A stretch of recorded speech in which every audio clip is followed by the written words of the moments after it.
Hello friends, welcome back. അപ്പോൾ നമ്മൾ already heading ടാഗുകളെ കുറിച്ച് കഴിഞ്ഞ വീഡിയോസിൽ പറഞ്ഞിരുന്നു. ഇനി നമുക്ക് പാരാഗ്രാഫ് ടാഗുകളെ കുറിച്ച് പഠിക്കാം. അതായത് ഇപ്പോൾ നമുക്കൊരു പാരാഗ്രാഫൊക്കെ ആഡ് ചെയ്യണമെങ്കിൽ എങ്ങനെ ആഡ് ചെയ്യാന്നുള്ളത് ഈ ഒരു വീഡിയോയിൽ നമുക്ക് പഠിക്കാം. അപ്പോൾ നമുക്ക് ആദ്യം ഒരു ഹെഡിങ് ടാഗ് തന്നെ കൊടുത്തു നോക്കാം, കാരണം നമ്മൾ പഠിച്ചിരിക്കുന്ന ഒരു കാര്യമുള്ളൂ. അപ്പോൾ ഒരു ഹെഡിങ് ടാഗ് നമുക്ക് ആഡ് ചെയ്യാം. അപ്പോൾ ഞാനൊരു H1 ടാഗ് കൊടുക്കുകയാണ്. H1 പാരാഗ്രാഫ്, H1 ക്ലോസ് ചെയ്യുന്നു. ഓക്കെ, ഞാനത് സേവ് ചെയ്യാണ്, റിഫ്രഷ് ചെയ്തു. ഇപ്പോൾ പാരാഗ്രാഫ് എന്ന് പറഞ്ഞ് ഒരു ഹെഡിങ് നമുക്ക് വന്നിട്ടുണ്ട്. ഓക്കെ, അപ്പോൾ ഒരു ഹെഡിങ് ടാഗ് ഞാൻ ആഡ് ചെയ്ത് കഴിഞ്ഞു. ഇനി നമുക്ക് നമ്മുടെ പാരാഗ്രാഫ് ടാഗുകളെ കുറിച്ച് പഠിക്കാം. Less than P greater than എന്നുള്ളതാണ് ഒരു പാരാഗ്രാഫ് ടാഗ് എന്ന് പറയുന്നത്.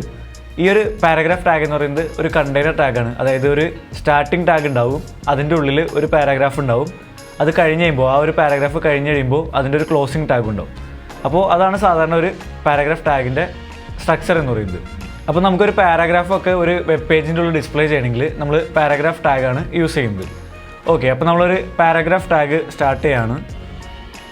പി എന്നുള്ള ടാഗ് വെച്ച് നമ്മൾ സ്റ്റാർട്ട് ചെയ്യുന്നു. ഇനി ഇതിൻ്റെ ഉള്ളൊരു പാരാഗ്രാഫ് ടൈപ്പ് ചെയ്യാൻ നമുക്ക് പാരാഗ്രാഫ് ടൈപ്പ് ചെയ്യാൻ ഞാൻ ജസ്റ്റ് നെറ്റിൽ പോയിട്ട് കുറച്ച് HTML കുറിച്ചുള്ള കുറച്ച് ഡീറ്റെയിൽസ് എടുക്കുകയാണ്. ഞാനത് കോപ്പി ചെയ്യുന്നു. അപ്പോൾ ഇപ്പോൾ ഞാൻ പാരാഗ്രാഫ് ടാഗ് ഒരെണ്ണം എഴുതി കഴിഞ്ഞു. ആ ടാഗിൻ്റെ ഉള്ളിൽ കുറച്ച് പാരാഗ്രാഫും കൊടുത്തിട്ടുണ്ട്. ഞാൻ ജസ്റ്റ് അതൊന്ന് സേവ് ചെയ്യാണ്, ഒന്ന് റീഫ്രഷ് ചെയ്യുന്നു. റീഫ്രഷ് ചെയ്ത് കഴിഞ്ഞപ്പോൾ നിങ്ങൾക്ക് കാണാം ആ പാരാഗ്രാഫ് ഇവിടെ ഡിസ്പ്ലേ ആയിട്ടുണ്ട്. അതായത് നമ്മുടെ വെബ് പേജിൻ്റെ ഉള്ളിൽ ആ പാരാഗ്രാഫ് ഡിസ്പ്ലേ ചെയ്യും. അപ്പോൾ നമുക്കൊരു പാരാഗ്രാഫൊക്കെ ഡിസ്പ്ലേ ചെയ്യണമെങ്കിൽ ഈ പി ടാഗ് നമുക്ക് യൂസ് ചെയ്യാവുന്നതാണ്. ഇനി ഈ പാരാഗ്രാഫ് ടാഗിന് നമ്മൾ നേരത്തെ പറഞ്ഞ പോലെ കുറച്ച് ആട്രിബ്യൂട്ട്സ് ഉണ്ട്. ഒരു ആട്രിബ്യൂട്ട് എന്ന് പറയുന്നത് പാരാഗ്രാഫിൻ്റെ അലൈൻ തന്നെയാണ്. അത് നമ്മൾ നേരത്തെ യൂസ് ചെയ്തിരുന്ന അലൈൻ തന്നെയാണ്. അതിന് ചെറിയൊരു വ്യത്യാസമുണ്ട്. നമ്മൾ അലൈൻ ടാഗിൻ്റെ വാല്യൂസായിട്ട് കൊടുക്കുക. ഒന്ന് സെൻറ്റർ കൊടുക്കും, ഒന്ന് ലെഫ്റ്റ് കൊടുക്കും, ഒന്ന് റൈറ്റ് കൊടുക്കും, പിന്നെ പറഞ്ഞെന്നുള്ളത് ജസ്റ്റിഫൈ ആണ്. അങ്ങനെ 4 വാല്യൂസാണ് ഈ അലൈൻ എന്ന ആട്രിബ്യൂട്ടിനുള്ളത്. ഓക്കെ, അപ്പോൾ നമുക്ക് ആദ്യത്തെ ഒന്ന് ട്രൈ ചെയ്ത് നോക്കാം. സെൻറ്റർ ആണ് വാല്യൂ കൊടുക്കുന്നതെങ്കിൽ സേവ് ചെയ്ത് ഒന്ന് റിഫ്രഷ് ചെയ്ത് കഴിഞ്ഞാൽ നിങ്ങൾക്ക് കാണാം നമ്മുടെ പാരാഗ്രാഫ് അലൈൻ ചെയ്തിരിക്കുന്നത് എങ്ങനെയാണ്, എല്ലാം സെൻറ്ററിലേക്കാണ്. അതായത് എല്ലാ ലൈനുകളും സെൻറ്ററിലേക്ക് കറക്റ്റായിട്ട് അലൈൻ ചെയ്യുന്നു. ഓക്കെ, അപ്പോൾ ഇനി നമുക്ക് സെൻറ്റർ എന്നുള്ളത് മാറ്റിയിട്ട് ലെഫ്റ്റ് അലൈൻമെൻറ്റ് കൊടുത്തു നോക്കാം. ലെഫ്റ്റ് അലൈൻമെൻറ്റ് സേവ് ചെയ്തു, ഒന്ന് ജസ്റ്റ് റിഫ്രഷ് ചെയ്ത് കഴിഞ്ഞാൽ നിങ്ങൾക്ക് കാണാം ലെഫ്റ്റിലേക്ക് എല്ലാം അലൈൻ ചെയ്തിരിക്കുകയാണ്. അതായത് നമ്മുടെ ആ ഒരു പാരാഗ്രാഫ് മുഴുവൻ ലെഫ്റ്റിലേക്ക് അലൈൻ ചെയ്തിരിക്കുകയാണ്. അപ്പോൾ ലെഫ്റ്റ് ആയിരിക്കും നമ്മുടെ ഡീഫോൾട്ട് വാല്യൂ എന്ന് പറയുന്നത്. അതായത് നമ്മുടെ പാരാഗ്രാഫിൽ നമ്മൾ അലൈൻ എന്നുള്ള ഒരു ആട്രിബ്യൂട്ട് കൊടുത്തിട്ടില്ലെങ്കിൽ ലെഫ്റ്റ് ആയിരിക്കും അലൈൻ ചെയ്തിരിക്കുക. ഓക്കെ, ഇനി നമുക്ക് ലെഫ്റ്റ് മാറ്റി ഒന്ന് റൈറ്റ് ഒന്ന് കൊടുക്കാം. റൈറ്റ് ഒന്ന് സേവ് ചെയ്യുന്നു. ഇപ്പം നമുക്കൊന്ന് റിഫ്രഷ് ചെയ്ത് കഴിഞ്ഞാൽ നിങ്ങൾക്ക് കാണാം എല്ലാം റൈറ്റിലേക്ക് അലൈൻ ചെയ്തിരിക്കുകയാണ്. അതായത് റൈറ്റ് സൈഡിലേക്ക് എല്ലാ ലൈനുകളും നീങ്ങി നിൽക്കുകയാണ്, റൈറ്റിലേക്ക് അലൈൻ ചെയ്തിരിക്കുന്നു. ഓക്കെ, അപ്പോൾ നമ്മൾ സെൻറ്റർ ലെഫ്റ്റ് റൈറ്റ് ട്രൈ ചെയ്തു. ഇനി അടുത്തതെന്ന് പറയുന്നത് നമ്മുടെ ജസ്റ്റിഫൈ എന്ന് പറയുന്ന വാല്യൂ ആണ്. ജസ്റ്റിഫൈ എന്ന് പറയുന്ന വാല്യൂ നമ്മൾ സേവ് ചെയ്ത് കഴിഞ്ഞ് കഴിഞ്ഞാൽ നിങ്ങൾക്ക് കാണാൻ സാധിക്കും ലെഫ്റ്റിലേക്കും റൈറ്റിലേക്കും ഒരേപോലെ അലൈൻ ചെയ്തിട്ടുണ്ട്. അതായത് ലെഫ്റ്റിലും ടച്ച് ചെയ്തിരിക്കും എല്ലാ ലൈനുകളും, റൈറ്റിലും ടച്ച് ചെയ്തിരിക്കും. ഈ ലാസ്റ്റ് ലൈനിൽ ഫുള്ള് കണ്ടന്റ് ഇല്ലാത്തതുകൊണ്ടാണ് 2 സൈഡിലും അലൈൻ ചെയ്യാത്തത്. അത് നോക്കേണ്ട ആവശ്യമില്ല. ബാക്കി എല്ലാ ലൈനുകളും നിങ്ങൾ നോക്കി കഴിഞ്ഞാൽ ലെഫ്റ്റിലേക്കും ഒരേപോലെ അലൈൻഡ് ആയിരിക്കും, റൈറ്റിലേക്കും അലൈൻഡ് ആയിരിക്കും. അതാണ് ജസ്റ്റിഫൈ എന്ന് പറയുന്നത്. അപ്പോൾ ആ 4 വാല്യൂസാണ് നമ്മുടെ അലൈൻ എന്നുള്ള ആട്രിബ്യൂട്ടിനുള്ളത്. ഓക്കെ, അപ്പോൾ നമുക്ക് നെക്സ്റ്റ് ഒരു കാര്യം പഠിക്കാൻ വേണ്ടിയിട്ട് ഇപ്പോഴുള്ള ഈ പാരാഗ്രാഫ് ഒന്ന് നമുക്കൊന്ന് കളയാം. നമുക്ക് ജസ്റ്റ് ഒരു പുതിയൊരു പാരാഗ്രാഫ് ആഡ് ചെയ്യാം. ഈ പാരാഗ്രാഫ് ഞാൻ കളഞ്ഞു.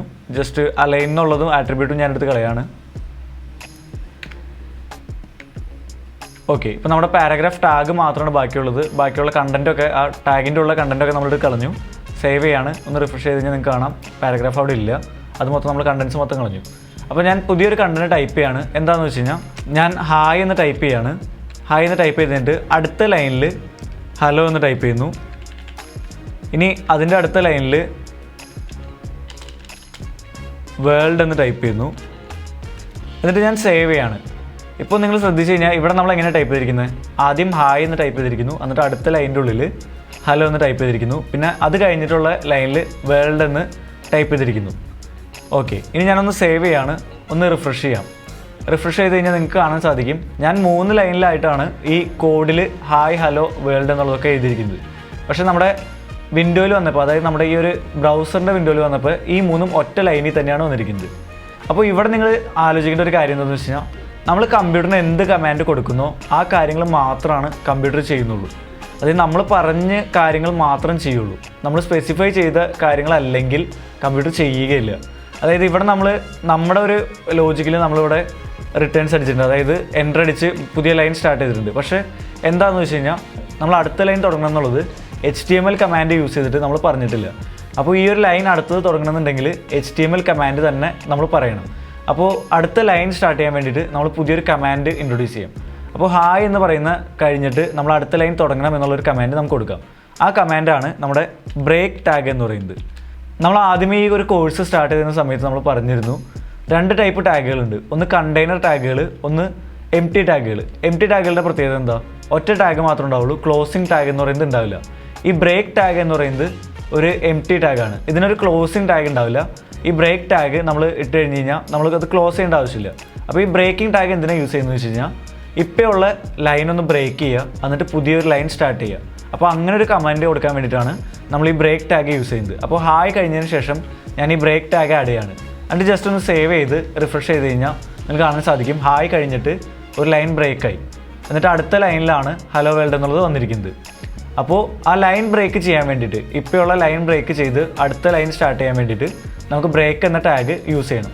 നമ്മൾ ജസ്റ്റ് പ്രോഗ്രാമിംഗ് കോഡിൽ എങ്ങനെ എഴുതിയാലും, അതായത് വെറുതെ ജസ്റ്റ് എൻ്റർ ഇട്ട് എത്ര പ്രാവശ്യം ടൈപ്പ് ചെയ്ത് പോയാലും ഈ പറഞ്ഞ നെക്സ്റ്റ് ലൈൻ സ്റ്റാർട്ട് ചെയ്യണമെന്നില്ല. അതിന് ബ്രേക്ക് ടാഗ് തന്നെ യൂസ് ചെയ്യണം. അപ്പോൾ നമുക്ക് ഹലോ കഴിഞ്ഞിട്ട് വീണ്ടും ഒരു ബ്രേക്ക് ടാഗ് ആഡ് ചെയ്യാം. ബ്രേക്ക് ടാഗ് ആഡ് ചെയ്ത് സേവ് ചെയ്യുന്നു, ഞാൻ റിഫ്രഷ് ചെയ്യുന്നു. ഓക്കെ, ഇപ്പോൾ വീണ്ടും ഹലോയും കഴിഞ്ഞിട്ട് ഒരു ലൈൻ ബ്രേക്ക് ചെയ്ത് അടുത്ത ലൈൻ സ്റ്റാർട്ട് ചെയ്തിരിക്കുകയാണ്. ഇനി നമുക്ക് ഈ ഹായ് ഹലോ വേൾഡ് എന്നുള്ളത് ജസ്റ്റ് അവിടെ വേറൊരു ട്രൈയും കൂടെ ചെയ്ത് നോക്കാം. ഞാൻ ഹായ് ഹലോ വേൾഡ് എന്നുള്ളത് ഒറ്റ ലൈനിൽ ടൈപ്പ് ചെയ്യാണ്, അതായത് ഒറ്റ ലൈനിൽ തന്നെ ടൈപ്പ് ചെയ്യുന്നു. ഇനി ജസ്റ്റ് ഒന്ന് റിഫ്രഷ് ചെയ്ത് നിങ്ങൾക്ക് കാണാൻ സാധിക്കും മൂന്നും ഒരു ലൈനിൽ തന്നെയാണ് വന്നിരിക്കുന്നത്. ഇനി ഞാൻ ഈ ലൈനിൻ്റെ ഉള്ളിൽ തന്നെ ബ്രേക്ക് ടാഗുകൾ ആഡ് ചെയ്യാണ്. ഓക്കെ, ഇപ്പോൾ ഹായ് കഴിഞ്ഞിട്ട് ഞാൻ ഒരു ബ്രേക്ക് ടാഗ് ആഡ് ചെയ്തു, ഹലോ വേൾഡ് എന്നുള്ളത്, പിന്നെ ആ ബ്രേക്ക് ടാഗ് കഴിഞ്ഞിട്ട് എഴുതി. അപ്പോൾ ഈ ഒരു കേസിൽ എന്ന് പറഞ്ഞാൽ നമ്മൾ കോഡിൻ്റെ ഉള്ളിൽ എഴുതിയിരിക്കുന്നത് ഒറ്റ ലൈനിലാണ്. ഈ ഒരു ഹായ് ഹലോ വേൾഡ് എന്നുള്ളത് മൊത്തം എഴുതിയിരിക്കുന്നത് ഒറ്റ ലൈനിൻ്റെ ഉള്ളിൽ തന്നെയാണ്. പക്ഷേ ബ്രേക്ക് ടാഗ് ഇടയ്ക്ക് ഞാൻ ഇൻട്രൊഡ്യൂസ് ചെയ്തിട്ടുണ്ട്. ഇപ്പോൾ നിങ്ങൾക്ക് കാണാം ഹായ് കഴിഞ്ഞ് ഹലോ വേൾഡ് എന്നുള്ളത് ഒറ്റ ലൈനിൽ തന്നെയാണ് കോഡിൽ എഴുതിയിരിക്കുന്നതെങ്കിലും ബ്രേക്ക് ടാഗ് നമ്മളവിടെ ആഡ് ചെയ്തുകൊണ്ട് അത് പുതിയൊരു ലൈൻ സ്റ്റാർട്ട് ചെയ്തു. ഓക്കെ, അപ്പോൾ ബ്രേക്ക് ടാഗ് എന്ന് പറയുന്നത് നമുക്കൊരു പുതിയ ലൈൻ സ്റ്റാർട്ട് ചെയ്യാൻ വേണ്ടിയിട്ടാണ്. ഇനി നമുക്ക് വേറൊരു കാര്യം ഒന്ന് ട്രൈ ചെയ്ത് നോക്കാം. ഞാൻ ജസ്റ്റ് ഈ എഴുതിയ കാര്യങ്ങളൊന്ന് കളയാണ്.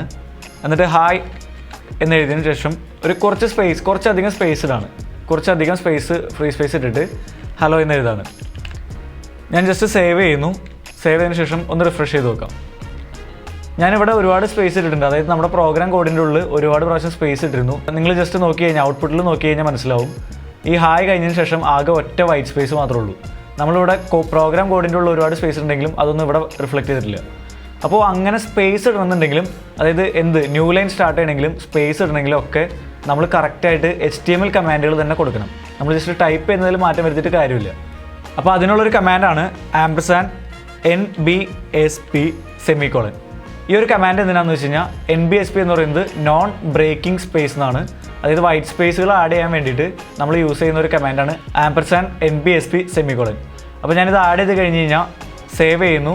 ജസ്റ്റ് ഒന്ന് റിഫ്രഷ് ചെയ്ത് കഴിഞ്ഞാൽ നിങ്ങൾക്ക് കാണാം അവിടെ ഒരു നോൺ ബ്രേക്കിംഗ് സ്പേസ്, അതായത് ഒരു വൈറ്റ് സ്പേസും കൂടി ആഡ് ആയി കഴിഞ്ഞു. ഞാൻ 2 പ്രാവശ്യം NBSP സെമിക്കോളൻ കൊടുക്കുകയാണെങ്കിലോ, 2 പ്രാവശ്യം കൊടുത്തു കഴിഞ്ഞാൽ നമുക്കൊന്ന് 2 പ്രാവശ്യം കൊടുക്കാം. ഞാൻ സേവ് ചെയ്യുന്നു. റിഫ്രഷ് ചെയ്ത് കഴിഞ്ഞാൽ നിങ്ങൾക്ക് കാണാം ഒരു വൈറ്റ് സ്പേസും കൂടി വന്നു, അതായത് 2 വൈറ്റ് സ്പേസായി. അപ്പോൾ നമ്മൾ എത്ര പ്രാവശ്യം &NBSP സെമിക്കോളൻ കൊടുക്കുന്നോ അത്രയും പ്രാവശ്യം പുതിയ സ്പേസുകൾ വന്നുകൊണ്ടിരിക്കും.